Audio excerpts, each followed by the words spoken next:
হাই, কি খবৰ আপোনালোকৰ? সকলোৱে চাগে ভালে আছে। আজি মই প্ৰথমবাৰৰ বাবে আপোনালোকৰ ওচৰলৈ আহিছোঁ। আপোনালোকৰ মৰমবোৰ পাই ভাল লাগিছে। যিবিলাকে মোক ছাবস্ক্ৰাইব কৰিছে, যিবিলাকে মোক কমেণ্ট কৰিছে, তেওঁলোকক বহুত বহুত ধন্যবাদ। আৰু যিবিলাকে মোক আজি প্ৰথমবাৰৰ বাবে মোৰ ভিডিঅ'টো দেখিব, তেওঁলোকে প্লিজ মোক ছাবস্ক্ৰাইব কৰি দিব, কমেণ্ট কৰি দিব আৰু লাইক কৰি দিব। আজি মই এটি পিঠাৰ ৰেচিপি লৈ আপোনালোকৰ ওচৰলৈ আহিছোঁ। পিঠাটি মোৰ ঘৰৰ ওচৰৰ বৌ এজনীয়ে শিকাইছিল বনাবলৈ। আজি বহুত বছৰ আগতে মই বহুত বনাইছোঁ, তাকে আপোনালোকৰ ওচৰতো শ্বেয়াৰ কৰোঁ। কেনেকুৱা হৈছে, কি হৈছে জনাব। আৰু এই চেগতে মই বৌজনীকো বহুত বহুত ধন্যবাদ দিব বিচাৰোঁ, কাৰণ বৌজনীয়ে ইমান ধুনীয়া পিঠা এটি মোক বনাব শিকাইছিল। আৰু আপোনালোককো এতিয়া দেখাম, ব'লক আমি ভিডিঅ'টো আৰম্ভ কৰোঁ। পিঠাটো বনাবৰ কাৰণে এটা নাৰিকল লৈ লৈছোঁ আৰু পিঠাগুড়ি লাগিব। মই মিক্সিত খুন্দি আগতীয়াকৈ লৈ লৈছোঁ পিঠাগুড়িখিনি। আমুল তাজা গাখীৰৰ পাউডাৰ পেকেট লাগিব। পাউডাৰৰ পেকেটটো মই 10 টকীয়া আনি লৈছোঁ। নাৰিকলটো মই কাটি ধুনীয়াকৈ লৈ লৈছোঁ। আগতে মই ৰুকনিত খুন্দি লৈছিলোঁ, এতিয়া মই আজিকালি মিক্সিত খুন্দি লওঁ। সহজো হয় আৰু যেতিয়াই পিঠাটো খাব মন যায় তেতিয়া ৰখি থাকিবলৈ ইচ্ছা নাযায়, সেইকাৰণে মই আজিকালি মিক্সিতে খুন্দি লওঁ আৰু মিহিও হয় ধুনীয়াকৈ। এয়া মিক্সিত মই খুন্দি লৈছোঁ। পিঠাগুড়িখিনি ভাজি ল'ব ধুনীয়াকৈ। কেতিয়াবা অলপ ভালকৈ ভাজা নগ'লে পিঠাটো খাই বেয়া লাগে, অলপ পিঠাগুড়িৰ গোন্ধটো ওলাই যায়। সেয়া আমি ধুনীয়াকৈ পিঠাগুড়িটো ভাজি ল'ব। মই ধুনীয়াকৈ ভাজি ল'ম পিঠাগুড়িখিনি। ভাজি লৈ ঠাণ্ডা হ'ব দিম। ঠাণ্ডা হ'লে তাৰমানে চালিব লাগিব, নহ'লে গৰমে গৰমে চালিলে চালনীখন বেয়া হৈ যাব। সেয়া আপোনালোকে ধুনীয়াকৈ ভাজি ঠাণ্ডা হ'ব দিব। মই বাতৰি এখনত মেলি দিছোঁ ধুনীয়াকৈ ঠাণ্ডা হ'বলৈ। এতিয়া মই নাৰিকলখিনি আকৌ ভাজি ল'ম। পিঠাগুড়িখিনি ঠাণ্ডা হোৱা সময়খিনিত নাৰিকলখিনি ভাজি ল'ম।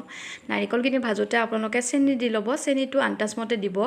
যিবিলাকে মিঠা বেছি খায় তেওঁলোকে মিঠা বেছি দিব, আৰু যিবিলাকে কম খায় কমকৈ দিব। ইয়াৰ লগত যিখিনি আমি পিঠাগুড়ি চালি থৈ দিছোঁ সেইখিনি পিঠাগুড়ি এড হ'ব।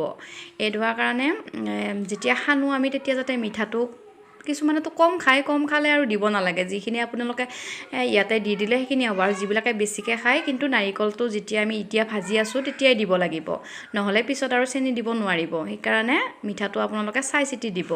মই মোৰ আন্দাজমতে মিঠাটো দি দিছোঁ, আৰু ইলাচিও দিব পাৰে ইয়াতে। ধুনীয়া লাগে চেণ্টটো। যেতিয়া পিঠাটো বনাম তেতিয়া খাবলৈ ধুনীয়া হয়। এয়া মোৰ নাৰিকলখিনি ভজা হৈ গৈছে। মাত্ৰ চেনিটো গলালৈ নাৰিকলখিনি ধুনীয়াকৈ ভাজি থাকিব। মোৰ নাৰিকলখিনি হৈ গৈছে। এতিয়া আমুল তাজাটো, যোনটো আমুল তাজাৰ পেকেট মই লৈছোঁ পাউডাৰৰ, সেইটো মই পানীৰে ধুনীয়াকৈ কুহুমীয়া গৰম পানীৰে মই গুলি লৈ ল'ম। এয়া কিচমিচ লৈছোঁ মই। কিচমিচটো পিছত লাগিব, মই কিহত লাগে আপোনালোকক ক'ম। আৰু মোৰ কোনো পিঠা বনাবলৈ সাঁচা বা বেলেগ একো মেচিন নাই। মই এইটো মোৰ ক্ৰীমৰ সাফৰ হয়। ক্ৰীমৰ সাফৰটোকে মই ধুনীয়াকৈ মাজি, মই যেতিয়াৰ পৰা পিঠা বনাইছোঁ তেতিয়াৰ পৰা মই এই সাফৰটোকে ব্যৱহাৰ কৰিছোঁ।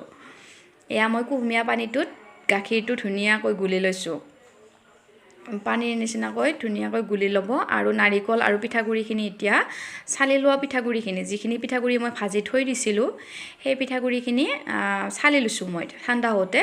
চালি থৈ এতিয়া মই ধুনীয়াকৈ নাৰিকলৰ লগত সানি ল'ম। প্ৰথমতে ধুনীয়াকৈ দুটা নাৰিকল আৰু পিঠাগুড়ি সানি ল'ব। সানি লৈ গাখীৰৰ যোনটো মই এতিয়া কুহুমীয়া পানীৰে গাখীৰৰ পেকেটটো ধুনীয়াকৈ গুলি লৈছিলোঁ সেইখিনি অলপ অলপকৈ দিব। বেছিকৈ দিলে পিঠাটো ঢিলা হৈ যাব, আৰু যিটো সাফৰ মই লৈছিলোঁ সেইটো সাফৰত যেতিয়া মই কৰিম ঢিলা হ'লে তেতিয়া পিঠাটো ভাল নহয়। যদি আপোনালোকে ধুনীয়াকৈ আন্দাজমতে লাহে লাহে দি যাব, আটা যেনেদৰে আমি আটা মাৰোঁতে, পিঠা বনাবলৈ আটা মাৰোঁতে আটাটো যিমান ধৰণৰ হেৰিত ৰাখোঁ সেনেকুৱা ধৰণত আপোনালোকে এইটো বস্তু মাৰি ল'ব। মই ধুনীয়াকৈ মাৰি ল'ম। এতিয়া চাই থাকিব আপোনালোকে কেনেকৈ কি কৰোঁ। আৰু আপোনালোকে কিছুমানেতো এইটো পিঠা বনাই পাইছে, ক'বচোন মোক কোনে কোনে বনাই পাইছে। আৰু কিবা যদি বেলেগ ষ্টাইলৰ আপোনালোকৰ তাত সাঁচা আছে বা সাফৰ আছে মোক জনাব। মই এতিয়ালৈকে এইটো পিঠা বনোৱা বনাব পাৰে, কিন্তু মই দেখা নাই। মই বহুত বনাইছোঁ বাৰু, মই নিজে বনাইছোঁ।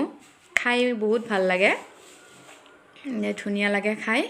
আৰু যিবিলাকে মিঠা নাখায় তেওঁলোকেতো বাৰু মিঠাটো অলপ কমাই দিব আৰু কাৰণ পাউডাৰ গাখীৰৰো মিঠাটো থাকিল আৰু ইফালে মই নাৰিকল ভাজোতেও মিঠাটো দি দিছোঁ মিঠাটো বেছি হয় খাব নোৱাৰে সেয়ে এতিয়া ধুনীয়াকৈ আমি সেইখিনি মাৰি ল'লোঁ মিশ্ৰণটো মাৰি লৈ পেলাই এক্সট্ৰা কাঁহী এখনত আপোনালোকে ধুনীয়াকৈ পেষ্ট কৰি ল'ব গোটেই মিশ্ৰণখিনি পেষ্ট কৰি লৈ যিটো সাফৰত মই পিঠাটো বনাম সেই সাফৰটো যিমানখিনি ডাঠ হয় সিমানখিনি ধুনীয়াকৈ প্ৰেছ কৰি দিব আন্দাজ কৰি ল'ব মই তেনেকৈ আন্দাজ কৰি লৈ প্ৰেছ কৰিছোঁ এতিয়া সাফৰটোৰে ধুনীয়াকৈ এটা এটাকৈ পিঠা বনাই যাম ধুনীয়াকৈ এটা এটাকৈ বনাইছোঁ মই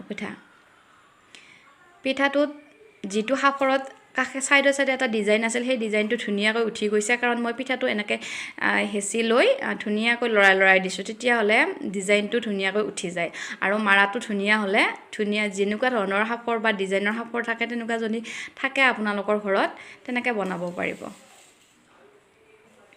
এয়া মোৰ এটা এটাকৈ পিঠা ধুনীয়াকৈ বনাইছোঁ বহুত ধুনীয়া লাগে আমাৰ ঘৰত পূজা বা কিবা উৎসৱ থাকিলে মই এই পিঠাটো বনাওঁৱে বহুত ভাল লাগে মোৰো বনাই ভাল লাগে খায়ো ভাল লাগে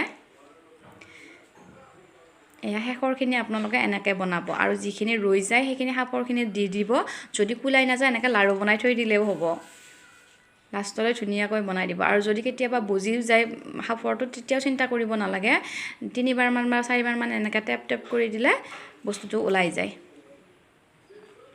ধুনীয়াকৈ ঘৰতে বনাব পৰা আৰু বহুত বস্তুও নালাগে বনাব পিঠাটো এতিয়া মই ওপৰত এটি ডিজাইন দিম ডিজাইনটোৰ কাৰণে এয়া পাউডাৰ গাখীৰৰ যোনটো আমি আনিছিলোঁ তাৰে অলপ ল'ব আৰু পানী কিন্তু খুব কমাই দিব এটোপাল বা দুটোপালহে পানী দিব কাৰণ আঠাৰ নিচিনা হ'ব লাগিব কাৰণ খোৱা বস্তুত বেলেগ আঠা আৰু ইউজ কৰিব নালাগে সেইকাৰণে মই এইটো গাখীৰকে ইউজ কৰোঁ এইটো আঠাটো ধুনীয়াকৈ এনেকৈ অলপ অলপকৈ দি দিব যেতিয়া টাইট লাগে তেতিয়া মই যিটো এয়া কিচমিচ দেখাইছিলোঁ সেই কিচমিচটো ওপৰত এড কৰি দিব লাগিব কিচমিচৰ সলনি আপোনালোকে চেৰিও ব্যৱহাৰ কৰিব পাৰে চেৰিটো দিলে বহুত ধুনীয়া দেখি কিন্তু মোৰ আজি চেৰি নাছিলে সেয়ে মই কিচমিচখিনিয়ে দিছোঁ চেৰিটোৰ ৰঙা ৰঙৰ কাৰণে পিঠাটো বগা আৰু ৰঙা ধুনীয়া হয় দেখাত কিন্তু মই আজি চেৰিটো নাই কাৰণে এইটো কিচমিচে দি দিলোঁ আৰু এনেকুৱা ধুনীয়াকৈ আঠাৰ নিচিনা ব্যৱহাৰ কৰে আৰু এইটো আমুল তাজাৰ পেকেটৰ এইটো বস্তুই ধুনীয়াকৈ দি দিব আৰু ফেনৰ তলত দিব তেতিয়াহ'লে যিটো গাখীৰৰ আঠা আৰু কিচমিচটো ধুনীয়াকৈ লাগি ৰয় বহুত ধুনীয়া হয়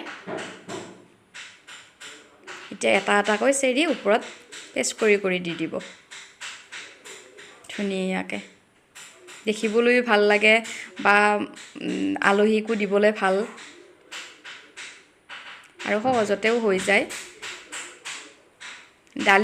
ডালিমো থাকে ডালিমৰ গুটিও দিব পাৰে আপোনালোকে এটা ওপৰত যদি সোনকালে খাই দিয়ে আৰু ফ্ৰিজত থৈ দিব পাৰে পিঠাটো বেছি দিনলৈ ফ্ৰিজত থৈ দিলেও ভালে থাকে আৰু যদি যোনটো নাৰিকল আৰু পিঠাগুড়িটো ধুনীয়াকৈ ভজা হৈছে তেতিয়াহ'লে আৰামছে ঠাণ্ডা দিনত 3-4 দিন বা এসপ্তাহ থাকি যায় আৰু যদি গৰমৰ দিনত লাগে তেতিয়াহ'লে গৰমৰ দিনত বেছি দিন নাথাকে কাৰণ নাৰিকলটো আৰু পিঠাগুড়িটো অলপ বেয়া হ'ব ধৰে সেয়ে আপোনালোকে ধুনীয়াকৈ ভাজিব নাৰিকল আৰু পিঠাগুড়িটো মোৰ পিঠাকেইটা হৈ গ'ল এতিয়া আপোনালোকেও খাব ময়ো খাওঁ ধন্যবাদ মোৰ ভিডিঅ'টো চোৱাৰ বাবে আৰু ভাল লাগিলে কমেণ্টত জনাব